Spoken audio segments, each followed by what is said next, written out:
অথচ আহলে হাদিস আলেমের সন্তান যখন প্রধান উপদেষ্টার দরবারে গিয়ে নিজেকে আহলে হাদিস দাবি করে, তখন কেন গায়ে জ্বলে?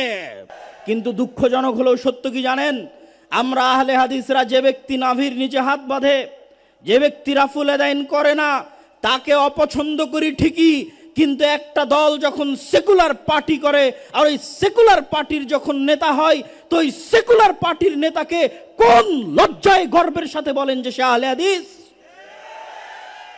তওবা করা উচিত। একটা সেকুলার পার্টির নেতা কিভাবে আহলে হাদিস হতে পারে?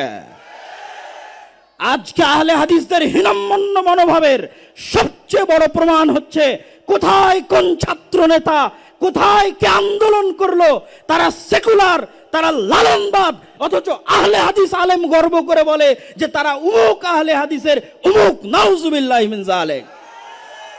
আহলে হাদিসদের এই হীনম্মন্য মনোভাব থেকে বেরিয়ে আসতে হবে। একজন আহলে হাদিস রিকশা চালক একজন সেকুলার দলের নেতার চেয়ে হাজার গুণ ভালো। একজন আহলে হাদিস মুচি এবং মজুরি একজন ন্যাশনালিস্ট দলের সেকুলার দলের নেতার চাইতে, ছাত্র আন্দোলনের নেতার চাইতে লক্ষ কোটি গুণে ভালো। অথচ আহলে হাদিস আলেমের সন্তান যখন প্রধান উপদেষ্টার দরবারে গিয়ে নিজেকে আহলে হাদিস দাবি করে, তখন কেন গায়ে জ্বলে? আমি কি নিজেকে আহলে হাদিস দাবি করতে পারি না? আহলে হাদিস কি ব্রাহ্মণ্যবাদ, যে নির্দিষ্ট একটা গোত্র নির্দিষ্ট একটা দলের জন্য সীমাবদ্ধ থাকবে?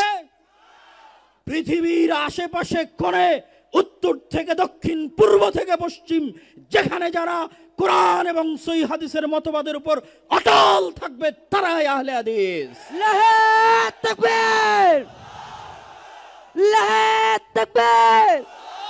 আব্দুর রাজ্জাক বিন ইউসুফ কোনদিন বাংলার মাটিতে শিরক এবং বিদআতের সাথে আপোষ করেনি। আব্দুর রাজ্জাক বিন ইউসুফের সন্তান হিসেবে যদি কোনদিন শিরক এবং বিদআতের সাথে আপোষ করতে হয়, দাওয়াতি কাজ বন্ধ করে দেব, তবু শিরক এবং বিদআতের সাথে আপোষ করব না।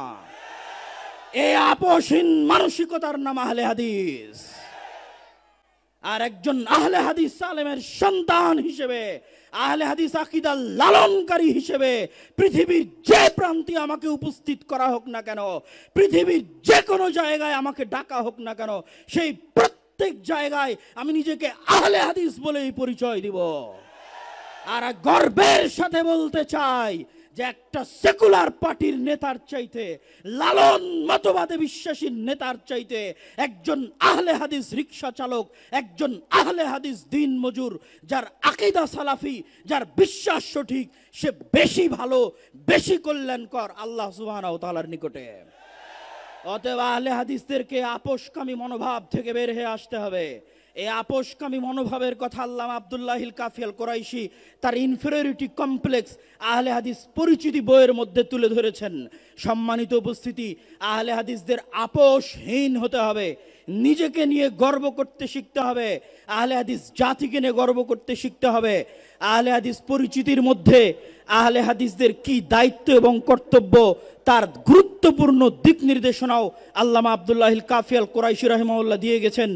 আরও গুরুত্বপূর্ণ দিক নির্দেশনা আল্লামা ইবতিসাম ইলাহি জহির হাফিজাহুল্লাহ তিনি আপনাদের সামনে দিয়ে গেলেন। আমি আমার বক্তব্য দীর্ঘায়িত করছি না, বক্তব্যের শেষে এতটুকুই বলবো, আল্লাহ সুবহানাহু ওয়া তাআলা বলেছেন ওমাই ইয়াকফুর বিত্তাগুত, আগে তাগুতকে অস্বীকার করতে হবে।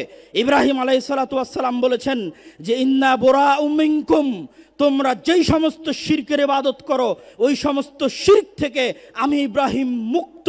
তিনি কোরআনের যেখানে ইব্রাহিম আলাইহিস সালাতু ওয়াস সালামের কথা খুলবেন সেখানে ইব্রাহিম আলাইহিস সালাতু ওয়াস সালাম শিরক থেকে নিজেকে মুক্ত ঘোষণা করেছেন। আহলে হাদিসদের যদি ঈমান পরিপূর্ণ করতে হয় তাহলে আগে এই সেকুলারিজমকে, আগে এই ন্যাশনালিজমকে এবং এই ধরনের যত মতবাদ তন্ত্র মন্ত্র আছে এই সমস্ত তাগুতি মতবাদকে অস্বীকার করতে হবে প্রকাশ্যে। যেই দিন প্রকাশ্য অস্বীকার করতে পারবে সেই দিন ঈমান পরিপূর্ণ হবে, তাওহীদ পরিপূর্ণ হবে। আর ইসলাম আমাকে এবং আপনাকে নিয়ে বিজয়ী হতে হবে, এই জন্য ইসলাম নয়, ইসলাম নিজেই বিজয়ী হতে পারে। আপনি সাথ দিবেন কিনা সেটা আপনার ব্যাপার। সম্মানিত উপস্থিতি, আমি আমার সংক্ষিপ্ত বুঝ অনুযায়ী যেটি বুঝেছি যে আমরা যদি ইসলামকে রাষ্ট্র ক্ষমতায় প্রতিষ্ঠিত করতে চাই তাহলে আমাদের রাষ্ট্র ক্ষমতায় প্রতিষ্ঠিত হওয়ার যোগ্য হতে হবে, যা আমার প্রত্যেক বহু বক্তব্যে আপনাদের সামনে তুলে ধরেছি। ন্যায়পরায়ণতা, ন্যায়ের আন্দোলন করতে হবে নিজের জায়গায়, নিজের পরিবারে, নিজের সমাজে, প্রত্যেক ক্ষেত্রে ন্যায়ের আন্দোলন করতে হবে। এই ন্যায়ের আন্দোলন যেই দিন করবেন, নিজে ন্যায়পরায়ণ হবেন, আল্লাহ সুবহানাহু ওয়া তাআলা দয়া করলে আপনাকে অবশ্যই তিনি রাষ্ট্র ক্ষমতায় প্রতিষ্ঠিত করবেন। তবে আগে ন্যায়পরায়ণ হয়ে রাষ্ট্র ক্ষমতায় যাওয়ার যোগ্য হতে হবে। আল্লাহ সুবহানাহু ওয়া তাআলা আহলে হাদিসদেরকে সেই তৌফিক দান করুক, আল্লাহুম্মা আমিন।